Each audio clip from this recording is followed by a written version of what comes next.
বাংলাদেশে হয়ে গেল বিনিয়োগ সম্মেলন। আর এই বিনিয়োগ সম্মেলনে আশিক চৌধুরী নামের এক ভদ্রলোক তিনি ইংরেজিতে দিলেন প্রেজেন্টেশন।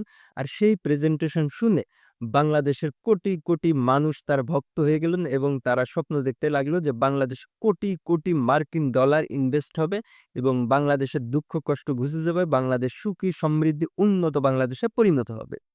বাস্তবে কি ঘটবে আসেন বোঝার চেষ্টা করি এবং নিজেকে দিয়ে বিচার করেন। ধরেন আপনার কাছে ১০ লক্ষ টাকা ইনভেস্টের জন্য আছে, আপনি একটা দোকান করবেন। এখন আপনাকে ২টা জেলা অপশন হিসাবে দেওয়া হলে, একটা হচ্ছে ব্রাহ্মণবাড়িয়া আর একটা হচ্ছে কুষ্টিয়া। আপনি কোনটা বেছে নিবেন? ব্রাহ্মণবাড়িয়ার নাম শুনলেই তো আপনি মনে করবেন যে ওইখানে তো দাঙ্গা হাঙ্গামা মারামারি প্রতিনিয়ত হতে থাকে, সুতরাং আমি ওইখানে যাইতে চাই না, আমি কুষ্টিয়ায় যেতে চাই।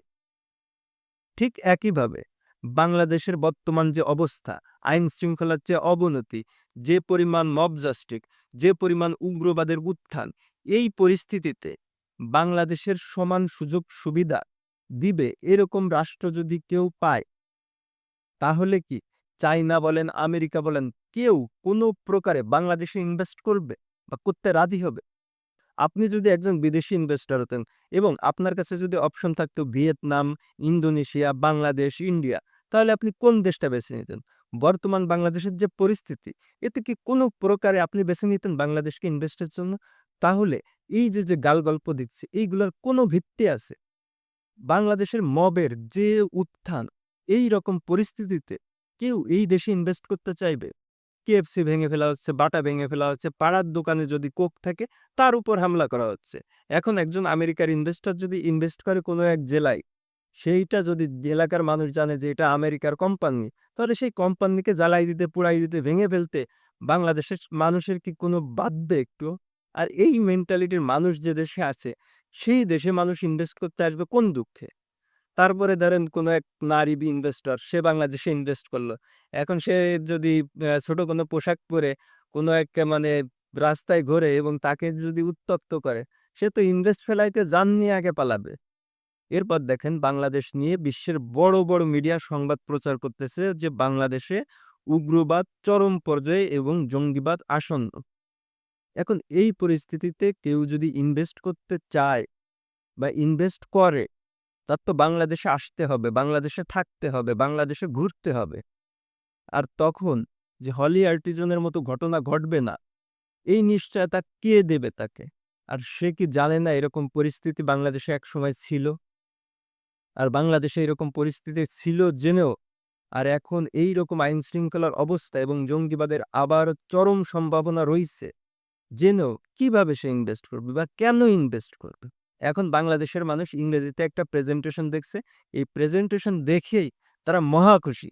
তারা ভাবতেছে এই প্রেজেন্টেশন দেখে সেই ভদ্রলোকের, সেই স্মার্ট লোকটার কথা শুনেই বিদেশিরা বিলিয়ন বিলিয়ন ডলার এনে ঢেলে দিবে। কিন্তু ভাই তারা তো একটু বিচার করবে, একটু ভাববে। তারা যখন টাকা ইনভেস্ট করবে, তারা তো আর ওই কথা শুনে ইনভেস্ট করবে না। তারা পরিবেশ, পরিস্থিতি সকল কিছু বিচার করে তারপরে ইনভেস্ট করবে।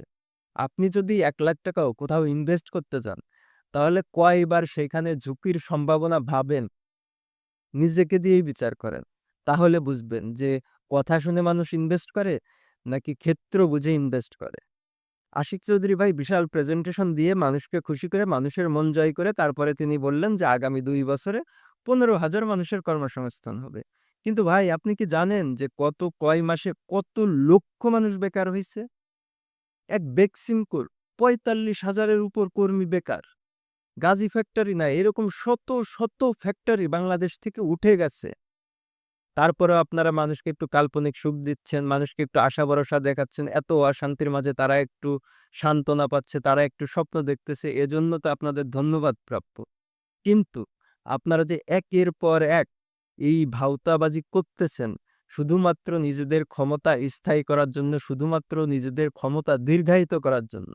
মানুষ যখন এটা বুঝবে এবং মানুষ যখন দেখবে যে আপনাদের দেয়া কোনো আশাই বাস্তবায়িত হয় না, তখন আপনারা কই যাবেন? তখন আপনারা কি করবেন? তখন তো এই মানুষগুলা ক্ষেপে যাবে। আর মানুষগুলা যদি একবার ক্ষেপে যায়, এই যে এখন হাইলাইট হচ্ছেন, জনপ্রিয়তা কামাচ্ছেন, এই জনপ্রিয়তাই কিন্তু আপনাদের জন্য বড় কষ্টের কারণ হয়ে দাঁড়াবে। কারণ আপনাদের যখন মানুষ চিনবে, আর মানুষ যাকে যত বেশি চিনবে, তাকে তত বেশি চিপড়ে বের করবে।